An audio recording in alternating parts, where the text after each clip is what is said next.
Yo, this is gonna be an update, like a broad strokes update for the just progress on the new album for my music.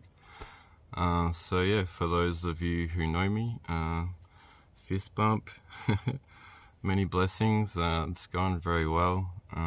Yeah, I've got a lot of pretty good news, and yeah, it's all coming along and fitting together, and yeah, it's been a huge sort of journey.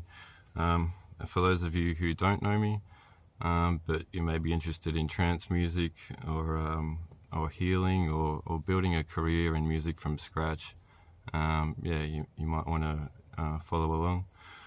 And welcome, many blessings to you too.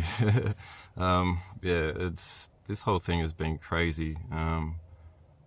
Just, I don't know, it felt like at a certain point I began a new life, and yeah, just like a full reset, and a very refreshing sort of perspective has developed over time, sort of thing. Yeah, so my name's Bailey. I write music under the name Kayesem and make artwork as well. Spirit Level Studios is now officially basically my record label. Yeah, I've thrown up all my old music on here a long time ago, and yeah, I think the views are around 100 to 200 on most of the tracks there. So yeah, it's a pretty small little community we've got of just friends and family around the world, sort of thing. And yeah, I really like that.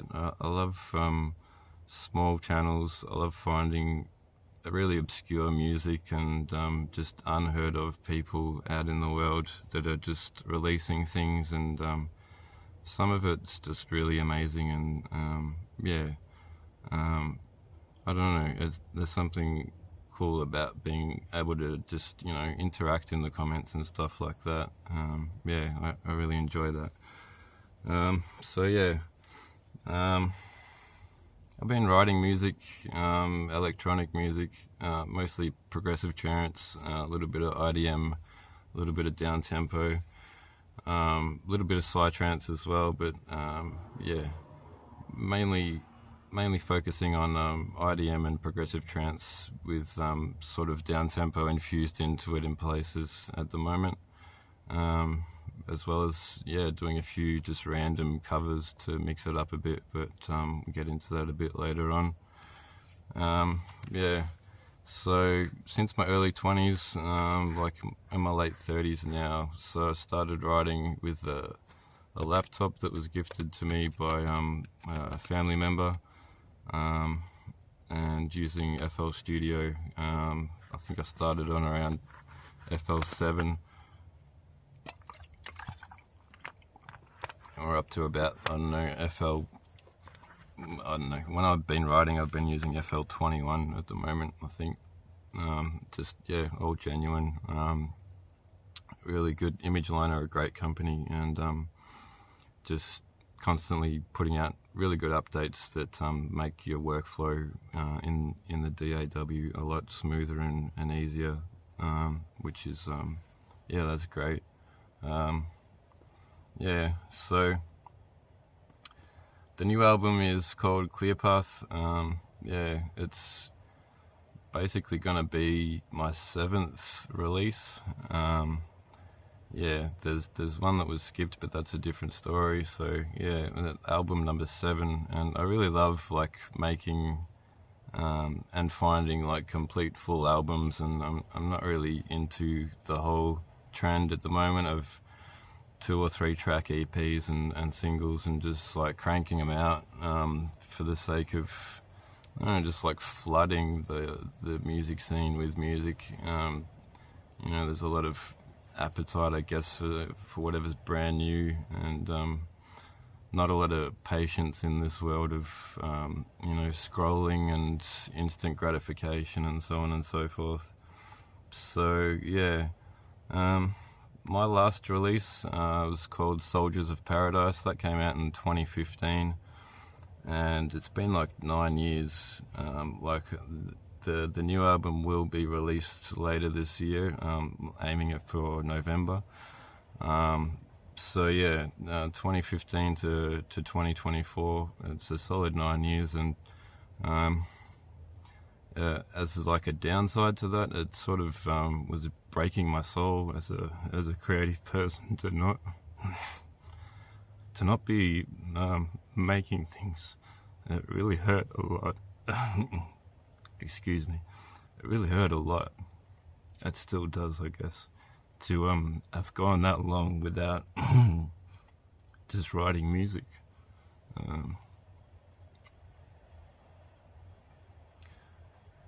It heals me when I write music, and yeah, it's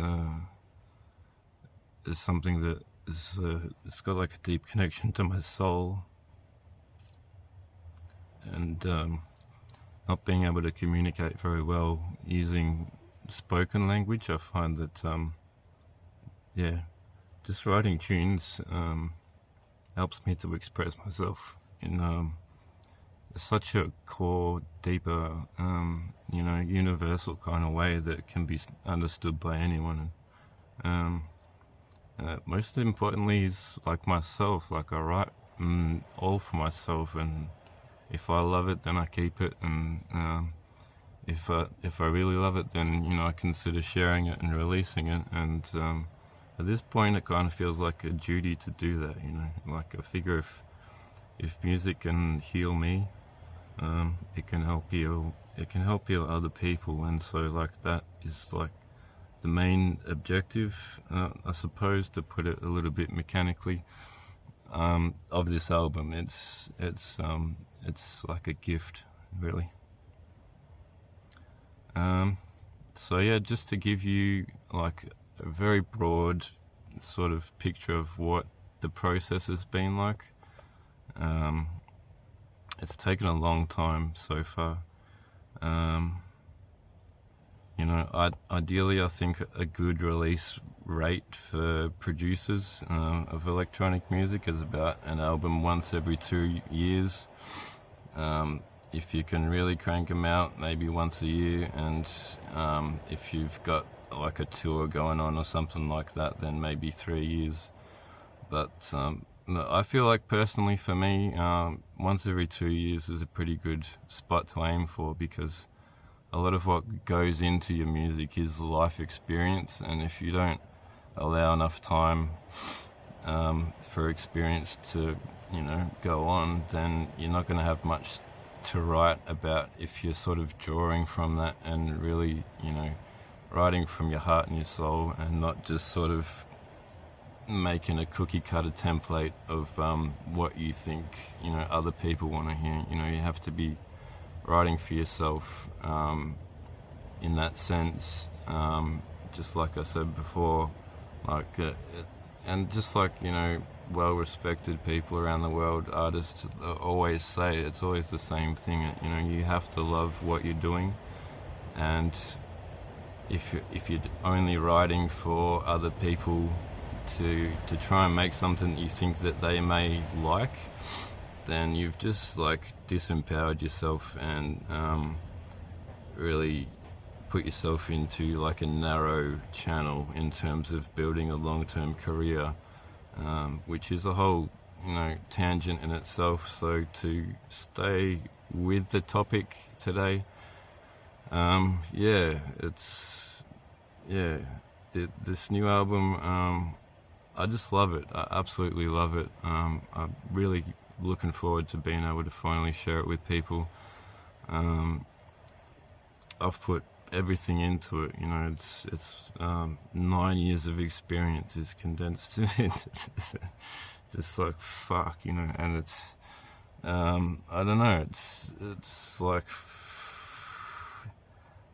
there's a lot there, and it's just been the best therapy in the whole universe to be able to experience, not only being part of the process of creating the music and playing around and being creative on that side of things, but also to be able to just, I don't know, there's this certain point when you've got a track coming through that there's a feeling you get when you hear it for the first time, and it's just like,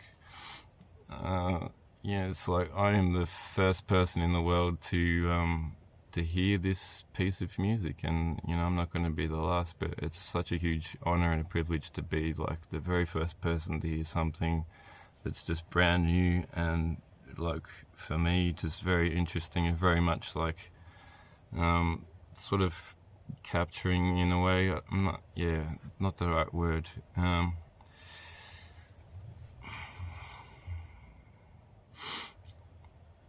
Gathering together the essence of the ether, of the energy of the moment, of that moment in time, I think is a better way to put it, and condensing that into audio form. Right? So, to pick a point to start from, I don't want to give you my whole life story, but there's New Year's Eve 2022 moving into 2023. I went out to just like a little doof out in the bush, maybe 40, 50 people there, and a very, very nice like custom built sound system. Hey Tez, what's going on, man? Got to just went there for fun, and got to because there was so few people, and like I don't know, about a dozen DJs and producers just didn't even show up. There were openings on the decks, and I got offered to play a set, which I was like, oh fuck yeah, I'll do that, thank you very much. Being able to play music is like just doofing itself is like a sacred experience for me, and it's like where all of my spirituality, where it meets the world, it's like, I don't know, it's like, basically going to church or something, or a monastery or whatever it is that, certain religions do in that, it's like going to the temple sort of thing. So to be able to play at a temple, it's like a huge honor, and I take it very sincerely, and just appreciate it like nothing else, because I know that how hard it is just to be able to do that sort of thing. At smaller events you've got a pretty good chance, but at bigger events you've got no chance at all unless you've made a name for yourself, which I have not. And so you lucky viewers who are still watching along, you're in this cool position, I think, where you get to watch and interact with and participate with this process that I'm going through. And I'm in the comments, I'm there if you want to ask questions or anything. Now's the time where I'm going to be able to actually maintain interactions fairly solidly for at least, I don't know, the next 6 months to a year. I'm a tiny channel, I'm a tiny producer, except, like I just said, I've had roughly 16 years experience producing, and so it's not like I'm coming from nowhere, but you get to see this sort of shift take place from just ordinary being to I don't know, just like cosmic, traveling the world, international headliner sort of producer. It's a rare opportunity, and it's a strange feeling for me to be in a position to share that with anyone, because a couple of years ago I did not see this coming, and I just knew that I had like this stirring in my soul to really align with what I'm meant to be doing on this wonderful earth, this place where we get to experience human life and cruise around in these bodies and do cool stuff like write music. Sometimes I like envy the birds, because nature just cares for them so perfectly, and they seem to have such a stress-free life. No rent, no taxes, no governments, no wars, really, none of that human sort of dilemma that we sort of face when we go through this whole thing. But If you look at like the song that a bird can make and the song that a human can make, the human song is far more intricate and potentially just beautiful beyond words. And so all the difficulty and all the suffering in life, it kind of is redeemed through music, I feel. It's the redemption of the soul of humankind, in some sense. It gets, I don't know, it kind of gets washed out because at this point in time, 2024, we're looking at, the digital and information age has really changed the whole landscape of the music, I guess, industry. I'm going on a tangent. I'll get back on topic. Basically, New Year's Eve, I went out, I got to play a set, and so what I did was grabbed Soldiers of Paradise, the album from 2015, and just loaded it up onto a friend's laptop and was able to get a line in on the decks and just run the entire album, and got to run around the front here and there and actually hear it on a big rig, which I'd never heard it like that before. And I was just blown away. It sounded so incredibly good and it felt so good, and it was just really eye-opening in terms of my self-worth, my self-esteem, my confidence, that whole side of things, I guess mental health and that. It really sort of cracked me open and changed me. I didn't think I was that good. In fact, I didn't think I was very good at all. And it turns out that, people that heard the music that were there at the event appreciated it. And a lot of people came up and said thanks and that they liked it, and got some pretty good feedback and like no complaints. And just for my own edification to confirm, like to do a mad sound check on something that's just written at home without any sort of special expensive equipment, just really basic stuff, and a lot of time and effort, obviously. Hearing that hearing that album, and like I said before, it means a lot to me, and it's a healing process for me to write and then to listen later on as well. So to hear that full album played out and to get to experience that basically had an effect on me where I just had the highest confidence that I can remember having in my adult life, basically since leaving home as a teenager. And that lasted for like 4 months straight. And what I did with that, there was a little bit more energy to go along with that, I think, which is rare for me. I'm usually very low energy.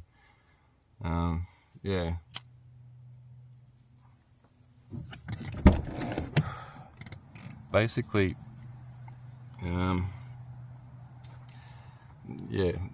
that clear path stuff like this happens with clear path. I love that sort of thing.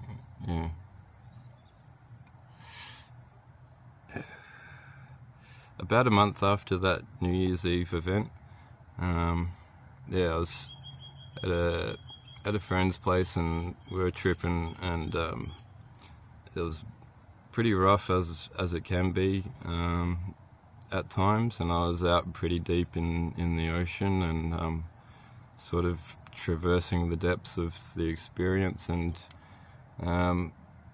every now and then you stumble across things, and it can be dark things or not so friendly things, or it can be like gems or ideas or visions apparently. And so on this particular occasion, I stumbled across a vision, and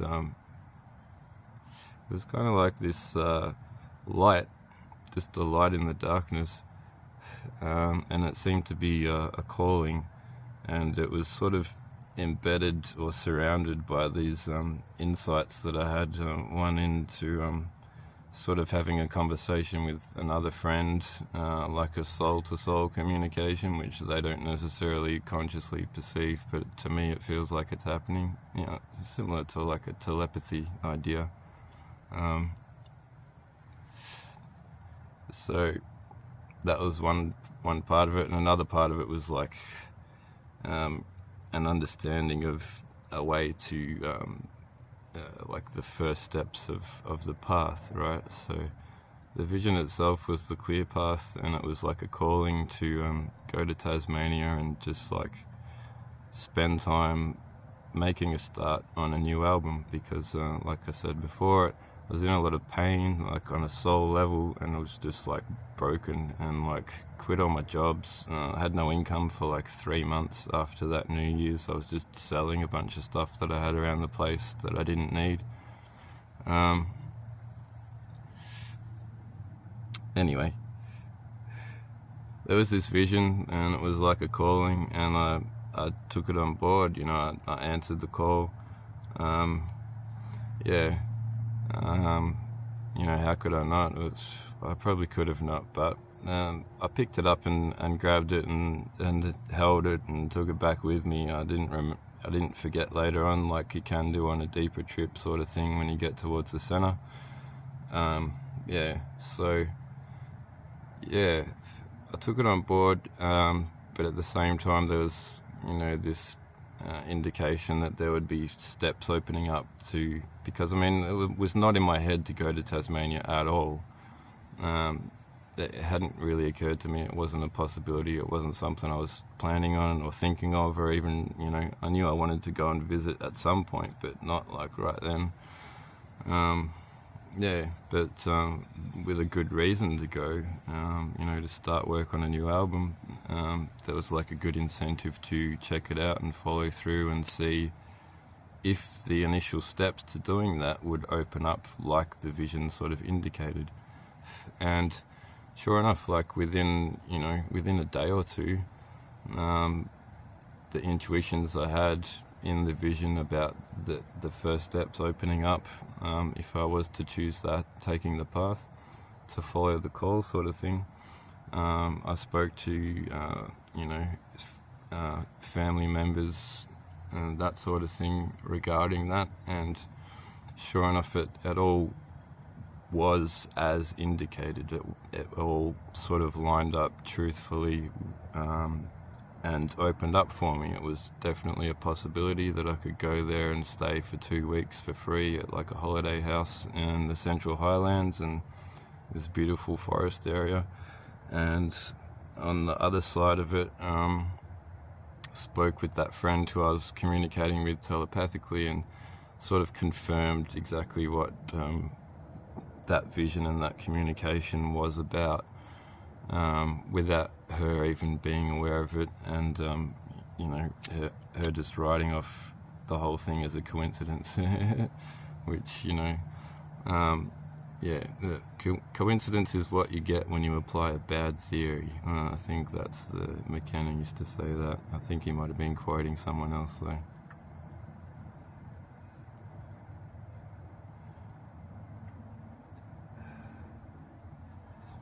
Don't you love all those videos where they just like cut out all the silence in between, as if normal conversations happen that way? And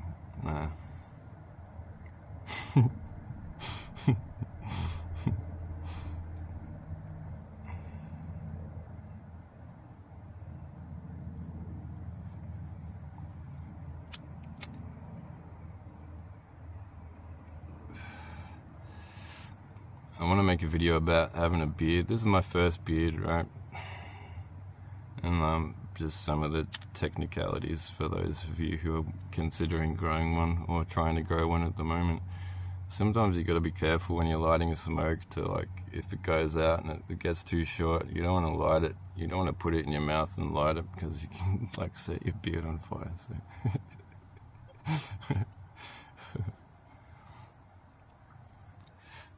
So yeah, Tassie. I just happened to have enough income from selling car parts and whatever I had, spare things I had around the place, that I was renting at the time. Just sold a few things, got a bit of cash happening. And was able to get a ticket on the boat over to Tassie, which, if you're not in Australia, Australia's like this big island, but there's this little broken off section at the bottom called Tasmania, and it's basically another country, but they've included it in Australia. I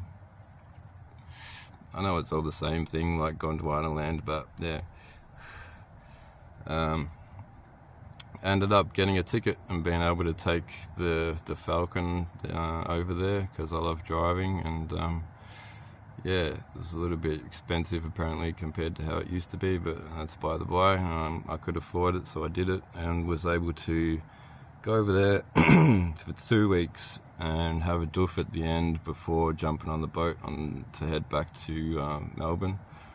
I took all my studio gear with me and just packed out the back of the wagon. And because I had a place to stay when I was there, that worked out okay. And I think my mum lent me a spare tent to use, which ended up being very helpful, so thank you, Mum. Went over there. That's another story. Basically, I did make a start. It was really beautiful, and I wrote the first 3 tracks. And track 1 was like, I'll go into details about the tracks later. Anyway, got back from Tassie. I think that was a success to get 3 tracks done in 2 weeks. That's about as good as I could have hoped for. I probably would have been happy with 2 tracks, but 3 is a really good start, and I was very pleased with how it was turning out, and very interested to see how it was going to continue to come through. But turns out when I got back, just was basically packing up the entire house, moving everything into storage, leaving the whole rent situation, and just living in the car again, basically. Like, I've been doing it on and off since I was 15 years old, so it was not new to me, but I was just fed up with the whole lockdowns and work and rent, and just everything had got to me too much, and I wanted to get away from people and society and cities and stuff like that. So that's what I've been doing basically ever since. And it's kind of funny because before I left the last house I was in, I cleaned up the studio to the best it's ever been, but it was only a few days before I had to leave, so I think I just recorded the last podcast and didn't have time to work on any music while I was there. But I did, after I got back, I think I had the idea in Tassie to start the fundraiser to try and raise funds to help finish the album, basically. I think I wanted like $7,000. $7,000 for the 7th album. I raised like a few $100s. So, but I think the important thing for me was to,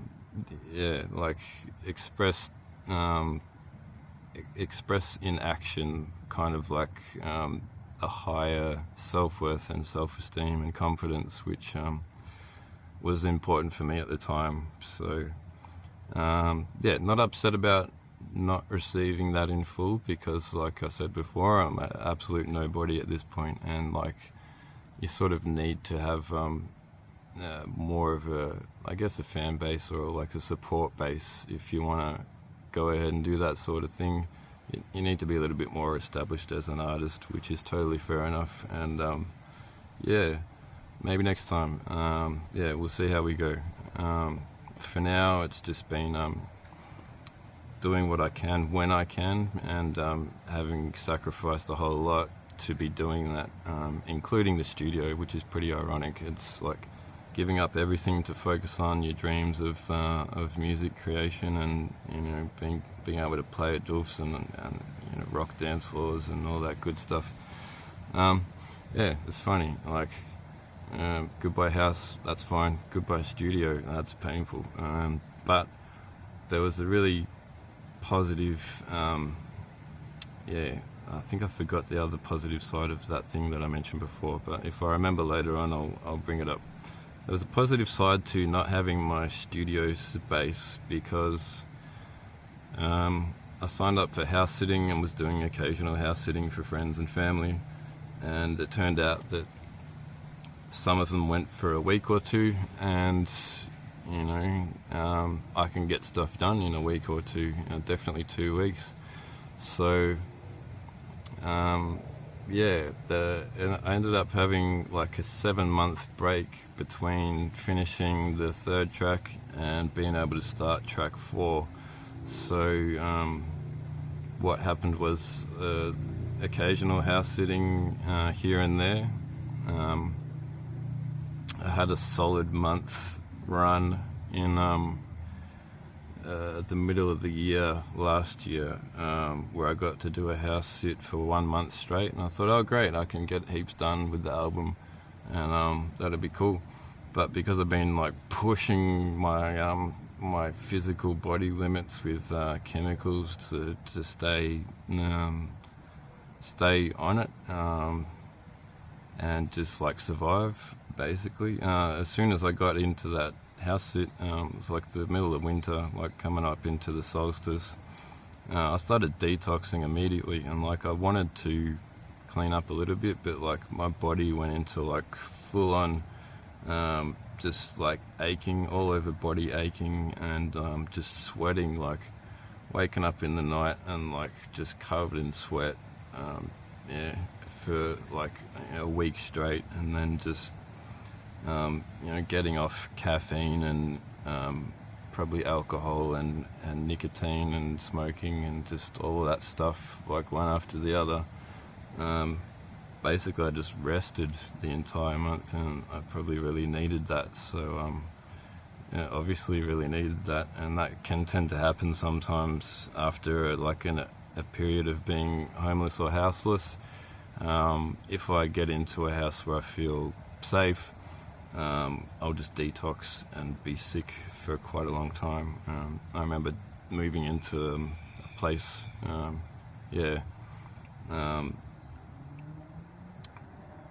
did it one time and like getting pneumonia for 3 weeks and like practically nearly dying from that. So I think as I go on, these things get easier and better. I think I'm taking care of myself and looking after my health a fair bit more, in that sense that I know, you know what I mean? Like I've got this responsibility to get shit done, and if I just blow all my opportunities by being sick anytime I have a safe place, that's not conducive to productivity. So yeah, the house sitting stuff turned out to be a blessing, and around the end of the year, around New Year's last year, managed to get like a whole consecutive run of house sits, which would have seen me through to the completion of the writing music phase of the album. And I was on top of the world. I was really loving it because I got to look after cats and dogs and in these beautiful places, and have a proper rest, at least a few days off, and just unwinding and decompressing from life, and like really getting my head clear before starting to write music. And the point being, when I don't have access to the studio, it like builds up this tension, like I really want that. And then when I have a house sit come up for say 2 weeks, I've got this golden opportunity to just rock up, get comfortable, set everything up, bang out a couple of tracks, pack everything up, clean everything, and give thanks and move on to the next one.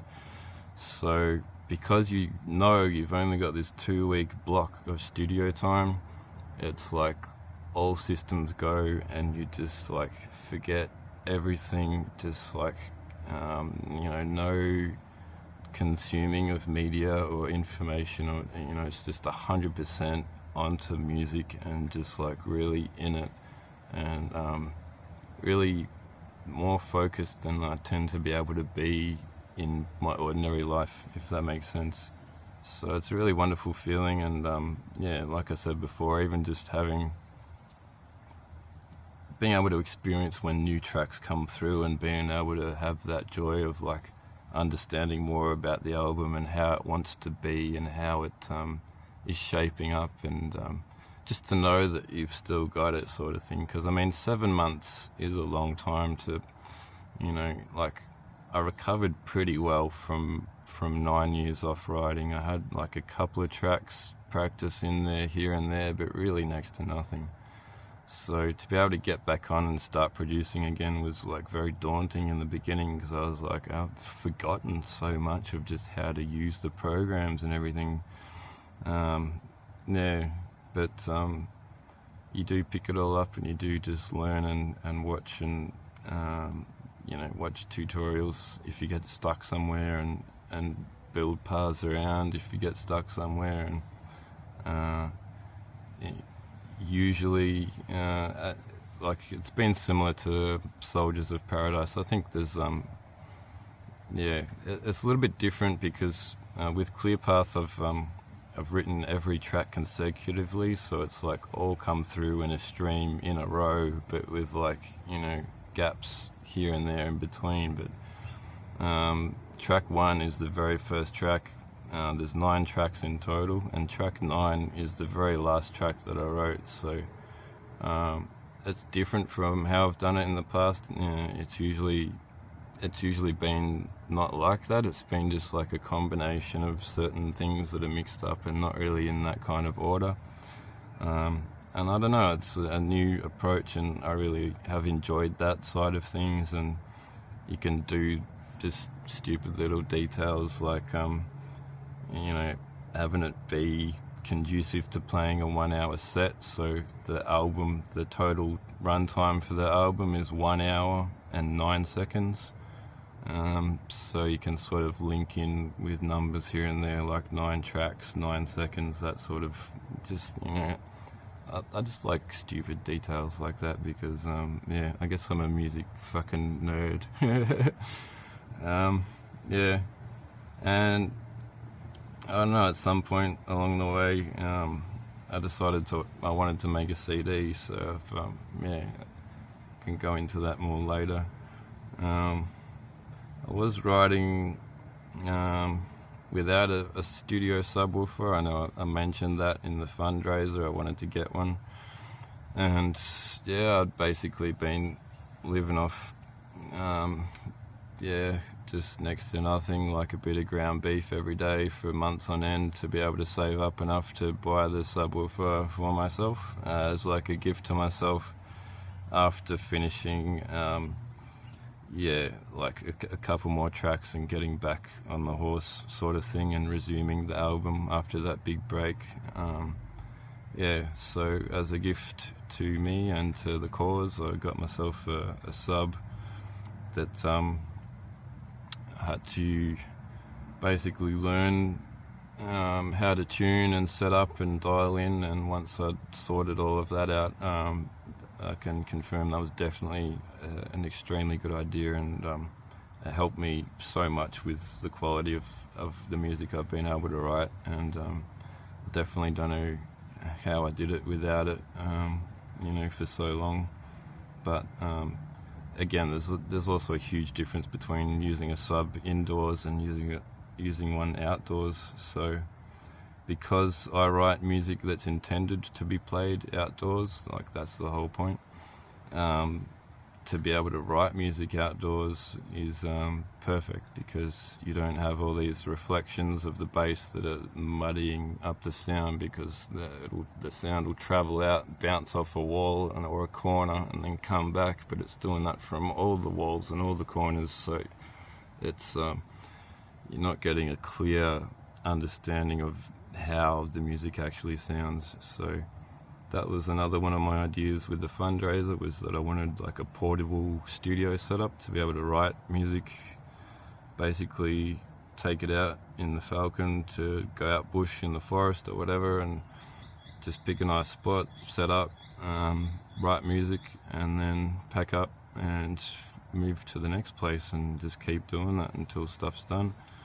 That was a brilliant idea, and yeah, so as it turns out, I had another run out in out in the forest at a beautiful spot of house sitting and looking after a little dog who was the dog was as he was. So that would be a tangent to go off on that. Basically, I thought I've got enough time for this last sit. I had like a month, and I thought, I'm up to track. I've got to start writing track 7 at that point, and I was like taking quite a bit extra time, like about a week, to get myself prepared and level-headed and clear enough to be able to keep producing. And also reading Rick Rubin's book around the same time, which was extremely helpful.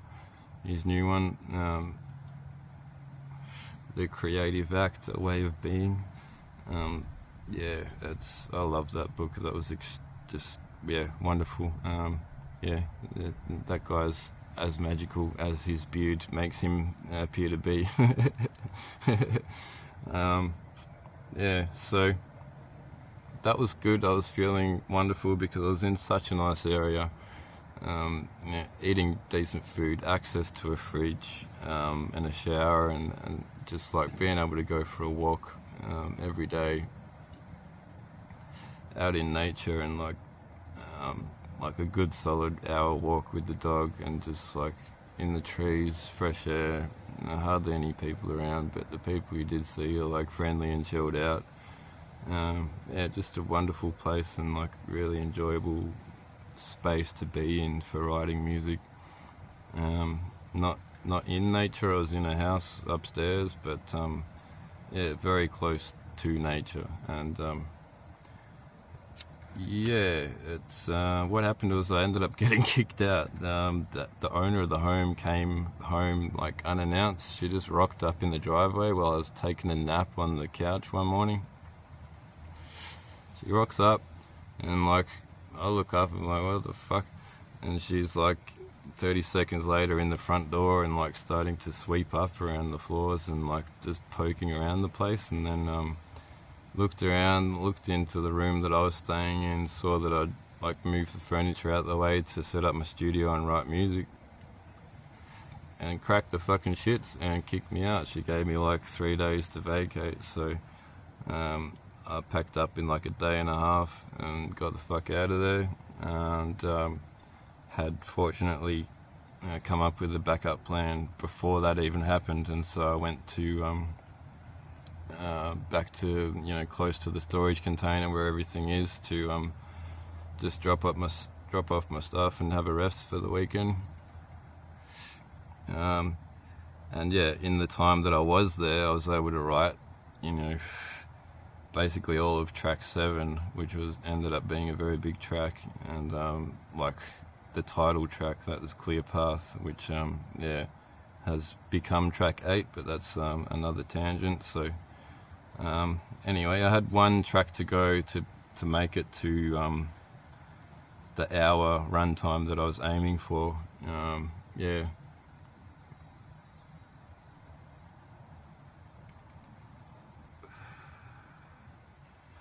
And I had a spot in mind. I had a couple of spots in mind that were outdoors, at just like picnic grounds and playgrounds and barbecue areas and that sort of thing. But being out in the bush, they had mains power available, so you could just plug in, and they were hot, so you could plug in and set up a studio. And I thought, well, let's do that. Let's just set up. All we need is 4 days. And I looked at the weather forecast, and after that weekend when I was having a rest, there was 4 days coming up, Monday to Thursday or something like that, that were like clear weather, and 22 degrees is perfect, nice warm days, like really good weather. And so I bit the bullet and went and I haven't really done that before, so I was quite nervous to be out in public producing and like writing, and not sure if I'd get hassled or kicked out or what, but turns out people were they either didn't mind me being there, or they came up and said hi and thought it was really cool what I was doing. And like that's exactly what I fucking did. I spent 4 days in a row just like taking my studio gear in the morning, setting everything up on like a park bench basically, and plugging into mains power and running the studio that way, but with no walls and no reflections, and just like the clearest, cleanest, purest sound out of the studio monitors that I've ever heard in my life, because I've never done that before, like had it set up outdoors before. And so that was a good idea that I had in the beginning, to aim for that, to be able to ride outdoors. And it turns out not only that, but being so close, like you're basically in nature at that point, you're not like close to it, you're basically right in it. I was able to sort of, like I said before, like condense the time and the energy and the space and everything down into this track, and just sort of let it come through. And there's like a clear difference that doing that has sort of made in the way the track turned out, and it just really was the perfect closing track for the album, and could not be more pleased with how everything's turned out. So that was around March, April-ish of this year, and basically around 13 months total for completing all the writing and production phase of the album. So yeah, it's, you know, it's it gives you a fair idea of you know, where I got up to and how long it took, and you know, just the basics like that. And at that point I just decided to stop and take a break and go to a couple of parties, and went to see some drum and bass for the first time in my life. And yeah, just hung out with people, and you know, did normal things, and just yeah, chilled out and lived life. And yeah, just not long ago I've started getting back into it, because I realized it's a huge post-production phase of might leave that open, of the release. You know, there's so much to do, because I decided I wanted to put out a CD and do like a little run of 200 copies. So that's what I'm doing. And because it turns out I've got 3 cover tracks in there, that was kind of by accident. It was just because I was playing around and wanted to try something, just new things, and to challenge myself and to learn in new areas in production. Yeah, I ended up with 3 cover tracks, which was unexpected, but it was a little bit of a curveball for me to learn how to go about just licensing everything in terms of royalties and that side of things, the business side of things, to ensure that the original composers of those pieces of music were properly compensated. And yeah, just that was important to me, and it's been a big sort of I guess learning curve in the sense that, you know, I'm starting a new business, I'm starting a new record label, or at least making it official, you know, the one I've already got. You know, working on this release, and I've got licensing, and I've got you know, all these codes in metadata, and just like the backside of the music industry, which as a listener you don't really need to know anything about, but as a producer, as a composer, as a publisher, yeah, there's a lot there, and it's like slightly different language. It's pretty easy to pick up, so nothing I can't handle, but at the same time it's there's a lot to learn, and I've just been enjoying it really. It's been a little bit stressful here and there, but that's like my own anxiety that I'm sort of still recovering from. Yeah, no, overall, I feel like this whole thing's been basically, I feel like I've been divinely guided to do all this, and yeah, it's just like I'm very appreciative and thankful to have this like album come through me, to be able to be like a caretaker for it, and a bringer into the world for it, and to be able to share it and release it is just like this huge I don't know, relief, I suppose, because I've been working on it for so long, and finally coming close up to the point where I can sort of set it free and out into the world, and yeah, still be small enough to enjoy and appreciate this sort of part of the process of the journey for me as an artist and a producer and a publisher, and I don't know, all the rest of it, you know. So yeah, I'll go into more details about starting a label, being a publisher, like registering your tracks for royalties and all that sort of thing. It's pretty interesting, and I know there might be a few people out there that want to learn about that sort of thing. You know, if you want to release your own albums and have it out in the world officially, so that, you know, you can have it set up in a way that if someone else plays one of your tracks in a club anywhere in the world, you've got an internationally recognized code attached to that track, so that yeah, you'll earn royalties from that, and you don't even have to play it yourself. So stuff like that is it's been interesting to learn about, and yeah, just, I don't know, what else is there? That's pretty much where I'm up to. You know, I'm working on the graphics for the CD. I've paid for all the licensing for the covers, and that's been a huge part of it for me, to just wait on processing times and uploading forms and details and getting everything like squared up and 100%. And that's cool, you know. It's like interesting the way it works. It's kind of like prepaid, so yeah, I've like got enough for the 200 copies plus 200 downloads, and you know, the CD and the digi download, it's a separate sort of thing, but that's all, yeah, that's all squared away and like paid for in advance. So the royalties for the covers, 100% will go to the original composers and publishers, and yeah, like my tracks, 100% goes to me, and if I collaborate with people in the future, it'll probably be 50-50 split sort of thing.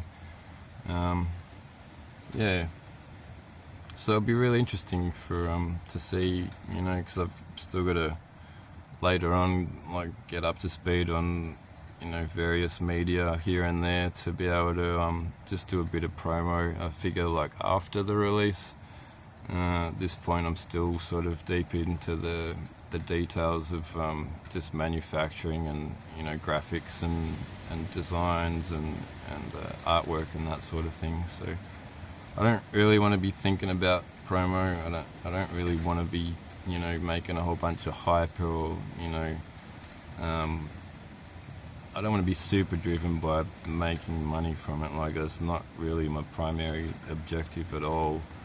But at the same time, yeah, I'm very much open to earning a living from music, basically from playing live sets, and whatever else happens to open up in terms of artwork, or just like Patreon support for the next album, stuff like that. I'm sure it'll all work out somehow, but at this stage, that's like an afterthought, and I'm just really focused on getting this as ready as I absolutely can to have a good launch, and yeah, just set it free, and basically then, you know, turn my attention to starting work on the next one. I've already been collecting ideas coming through, like I can't help myself, just to yeah, I don't know, just to keep the process going, because yeah, it's like it's one of the definitions of success that I enjoy is or appreciate, is just like the act of moving towards a meaningful goal. Like, that is success. And like, as long as you're always moving towards something and creating and growing, then yeah, you've got this good feeling, this good momentum, and a good perspective on things, because it is the journey, it is the process, you know, it is not the outcome, it's not the result that you're chasing after. It's not like you're wanting to get anywhere or do anything really other than what you're doing, like to exist in the moment and to like be present with things, you know. Something I say sometimes when people ask me where I live, I'm like, I live where I am, you know, I live here. Don't you live here? You know what I mean? The way we use language is kind of funny and doesn't always map on to like people who don't live in houses. It's got a few like little differences, and I think some people get it. They're like, oh, that sort of implies that you're more present, right? And I do feel like it definitely helps with presence, because you can go through some tricky situations where if you've got mental health dramas going on, you know, it can get to you a little bit, to be just sort of wandering and lost and not really knowing exactly what's going on. There can be like habits in the mind where you'll be wanting to say like, oh, this is so difficult, but then like, I don't have bombs dropping on my head, so how difficult is it really, you know? It's, you know, difficult and easy is all a matter of perspective, and yeah, just to stop labeling things for starters, and then just to see everything as a challenge and something that you can use as like opportunity for growth. You know, it's everywhere. So yeah, I might wrap this one up, and if you're still watching along, yeah, it's good to be finally doing a few proper updates, and yeah, I can go into a fair bit more detail about the album itself and the music and that side of things. Yeah, I don't know, just I'm so just, I don't know, happy is not the right word.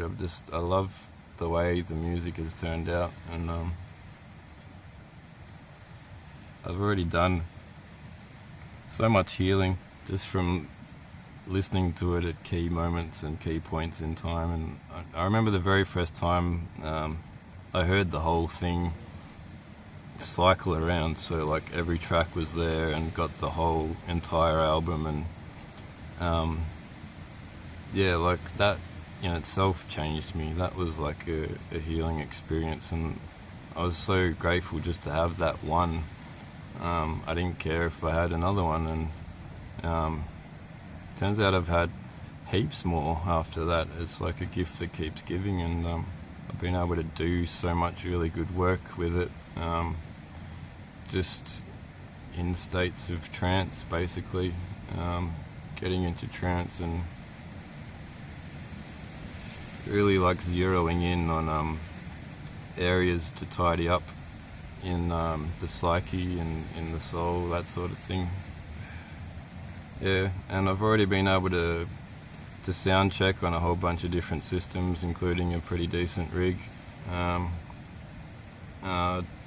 just to a small group of friends, and already seen someone experience like a bit of healing through the music, and to be able to really connect with them, and for them to really get it and sort of understand it and enjoy it, and for me too to be able to experience walking around and sitting in front of the speakers and just feeling the bass and just like having this huge smile on my face, because it's like witnessing like a dream sort of coming true sort of thing. And yeah, just super grateful, super thankful, just like thank you, thanks for watching and listening. And I know you're out there, you're a small group of little gems out in the world that really care about what I'm doing, and so thank you all for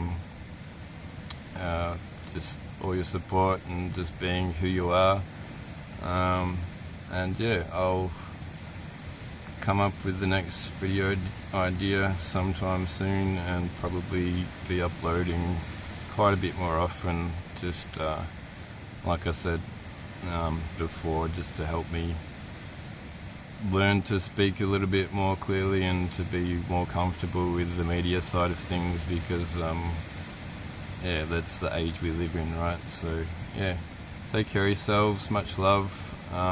Yeah, I'll see you in the next one. I'll be uploading more updates soon, and don't watch too much YouTube, because it's yeah, well, I don't know, watch as much YouTube as you want, make yourself sick, go on like a YouTube binge if you want. I don't want to start preaching to people and telling them what to do. Do whatever the fuck you want. People always used to tell me, a lot of people have told me, you can't just do whatever you want. And I'm like, fuck that, you can do whatever you want. Like, I'm not hurting anyone, so yeah, do whatever you want. Make yourself sick if you want. Go and throw up. Sometimes it really helps to do that, just like get it out. Yeah.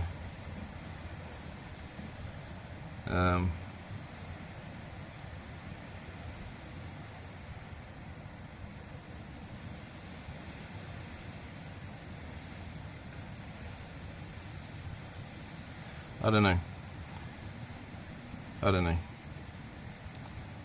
I'm not editing videos at the moment, so yeah, sorry about this clunky outro. I'll improve my outros. I'll come up with an outro plan. I've got an intro plan and a few notes here, but then there's just a blank page for the end. So like, sorry about that. I'll fix it up next time.